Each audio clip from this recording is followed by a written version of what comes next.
अस्सलाम वालेकुम दोस्तों, मैं हूं मोहम्मद आबिद। आज की इस वीडियो में हम बात करेंगे सस्पेक्ट वर्सेस प्रोस्पेक्ट।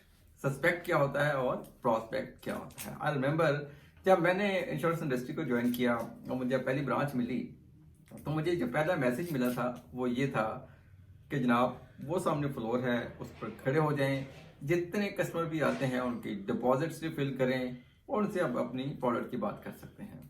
मैंने ऐसे ही किया और मुझे अपनी पहली पॉलिसी क्लोज करते हुए 3 माह का टाइम लगा और मैंने अपनी पहली जो पॉलिसी क्लोज की थी उसकी अमाउंट सिर्फ 10,000 रुपये थी। और मजे की बात यह है कि वो पॉलिसी कुछ वक्त के बाद कैंसिल हो गई थी।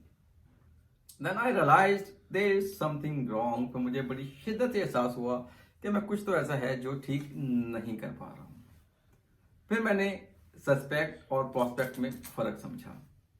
दोस्तों, सस्पेक्ट कुड बी एनीवन। मैं इनफैक्ट सस्पेक्ट पर काम कर रहा था। हर आने वाला जो कस्टमर था मैं उससे मिलता था, उसको अपने प्रोडक्ट की बात करता था, लेकिन वो ज्यादातर सस्पेक्ट होते थे। सस्पेक्ट का मतलब होता है जिस पर शक किया जाए कि कस्टमर होगा या नहीं होगा। तो मैं हर कस्टमर को मिलता था। वो कहते हैं ना कि दोस्त होता नहीं हर कोई हाथ मिलाने वाला। लेकिन जब मैंने ये सीखा कि प्रोस्पेक्टिंग क्या होती है तो फिर मेरा सेल्स कैरियर बहुत तेजी से तरक्की कर गया। फिर मैंने बहुत तेजी से तरक्की की और मैंने फिर बहुत बड़ी बड़ी सेल्स भी क्लोज की। तो आज के इस वीडियो में हम बात करेंगे कि प्रोस्पेक्ट क्या होता है। अच्छा, प्रोस्पेक्ट का मतलब ये होता है जो इन 3 क्राइटेरिया पर पूरा उतरता है। अगर तो इन 3 क्राइटेरिया पर आपका कस्टमर पूरा उतरता है तो उसका मतलब ये है कि वो आपका पोटेंशियल कस्टमर है, वो प्रोस्पेक्ट है। अगर इन तीनों में से वो किसी एक क्राइटेरिया पर पूरा नहीं उतरता तो वो आपका प्रोस्पेक्ट नहीं होता। Number 1, need of your product. I remember one day I was sitting in branch. सुबह सुबह का टाइम था, एक कस्टमर मेरे पास आ गया। मैंने उसकी डिपॉजिट फिल की, उसके पास 1 मिलियन रुपीस का चेक था। मुझे लगा यार सुबह सुबह का टाइम है, बड़ा अच्छा टाइम है, सुबह सुबह ये कस्टमर आ गया जिसके पास 1 मिलियन रुपीस का चेक है, तो इसको मैं इंश्योरेंस पिच करता हूं। तो आज तो मैंने इसको सुबह सुबह ही एक पॉलिसी देनी ही देनी है।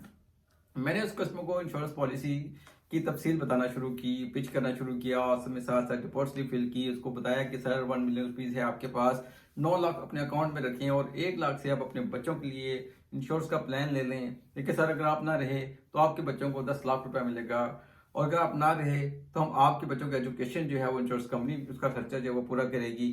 और अगर आपको अल्लाह जिंदगी दे, आप भी खैर ऑफिस से रहें तो हम आपको मैच्योरिटी पे अच्छा खासा पैसा भी देंगे। अच्छा, ये सब कुछ जब मैंने उसको बताया तो वो बड़े इंटरेस्ट के साथ सुनता रहा और थोड़ी ही देर के बाद जब मैंने उसको डिपॉजिट फिल करके उसके हाथ में दी तो उसने डिपॉजिट ली और मेरी तरफ मुस्कुरा कर उसने देखा और मुझसे कहा कि अभी साहब आपकी प्रोडक्ट बड़ी ज़बरदस्त है, लेकिन इस प्रोडक्ट के लिए जो आप मुझे बता रहे हैं बच्चों का होना ज़रूरी है ना, मेरी तो अभी शादी नहीं हुई। जी हाँ दोस्तों, तो वो जो प्रोडक्ट मैंने उसको पिच की वो उसकी ज़रूरत ही नहीं थी। तो पहला क्राइटेरिया तो ये है कि नीड ऑफ योर प्रोडक्ट। अच्छा, दूसरा क्राइटेरिया ये है डिसीजन मेकर। ऐसा नहीं होना चाहिए कि जिसको आप पिच कर रहे हैं वो आपसे ये कहे कि जी प्रोडक्ट तो आपका अच्छा है, लेकिन मैं ये अपने भाई से पूछ के बताऊंगा, अपने फादर से मशवरा करूंगा, अपनी बेगम से पूछ के बताऊंगा। मतलब वो डिसीजन मेकर नहीं है। अगर तो वो डिसीजन मेकर नहीं है तो वो भी आपका कस्टमर नहीं है। बहुत दफा आपके साथ भी ऐसा हुआ होगा कि आपका कस्टमर बहुत इंटरेस्ट लेकर आपकी पूरी बात सुनता है। इवन समटाइम ऐसा भी होता है कि वो आपको फॉर्म को भी साइन कर देता है, लेकिन उसके बाद वो जाते हुए ये जरूर कहता है कि जी ठीक है, प्रोडक्ट तो अच्छा है, मैं कल दोबारा आऊंगा, लेकिन इससे पहले मैं अपनी बीवी से मशवरा कर लूं, अपनी बीवी से पूछ लूं। जो अपनी बीवी से मशवरा करना चाहता है, करने के लिए जाता है या अपने भाई से मशवरा करता है तो वो फिर दोबारा नहीं आता। तो प्रोस्पेक्ट के लिए दूसरा क्राइटेरिया जो है वो ये है डिसीजन मेकर, कि उसको उसकी कुव्वत फैसला होनी चाहिए कि वो खुद से डिसीजन ले सकता हो।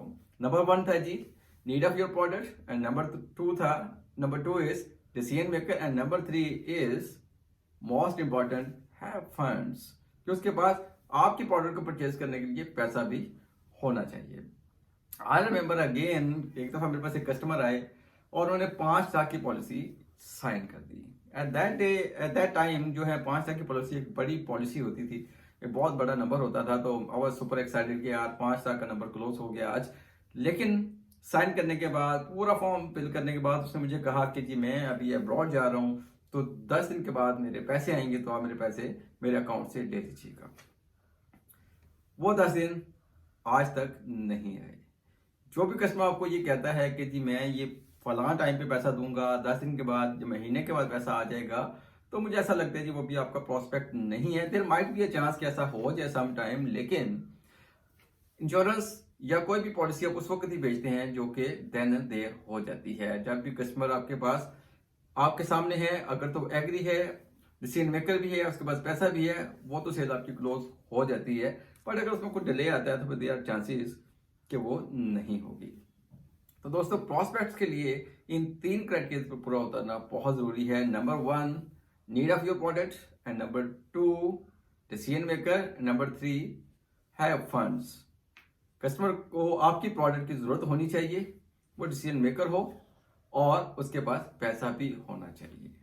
तो ये अगर तीनों क्राइटेरिया पे आपका कस्टमर पूरा उतरता है तो ये तो आपका पोटेंशियल कस्टमर है। देयर आर चांसेस कि वो आपकी पॉलिसी या आपकी प्रोडक्ट परचेज कर लेगा। अगर इन तीनों में से कोई एक क्राइटेरिया पर भी वो पूरा नहीं उतरता तो इसका मतलब यह है कि वो आपका प्रोस्पेक्ट नहीं है, वो सस्पेक्ट है। वो मे बी फ्यूचर में कभी आपका कस्टमर बन जाए, but this point of time आज वो आपका कस्टमर नहीं है।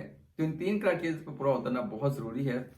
सेल्स के बारे में कहते हैं जी, सेल्स जो है ना वो 90% कस्टमर से मिलने से पहले होती है। तो ये सारा काम आपको जो करना है वो सेल्स मीटिंग से पहले करना है। आपने कस्टमर को आइडेंटिफाई करना है कि यार वो जो कस्टमर है आपके प्रोडक्ट्स के लिए है भी या नहीं, वो डिसीजन मेकर है भी कि नहीं, उसके बाद पैसा है भी कि नहीं। अगर तो आप प्रोस्पेक्टिंग प्रॉपर करेंगे तो आपकी सेल्स डबल हो जाएंगी। अदरवाइज फिर आप मेरी तरह पहले 3 महीनों में सिर्फ एक सेल क्लोज करेंगे और सिर्फ सस्पेक्ट को ही मिलते रहेंगे। वर्क विद प्रोस्पेक्ट्स पर काम करें, सस्पेक्ट पर नहीं। This is Mohammad Abid signing out, until we meet again.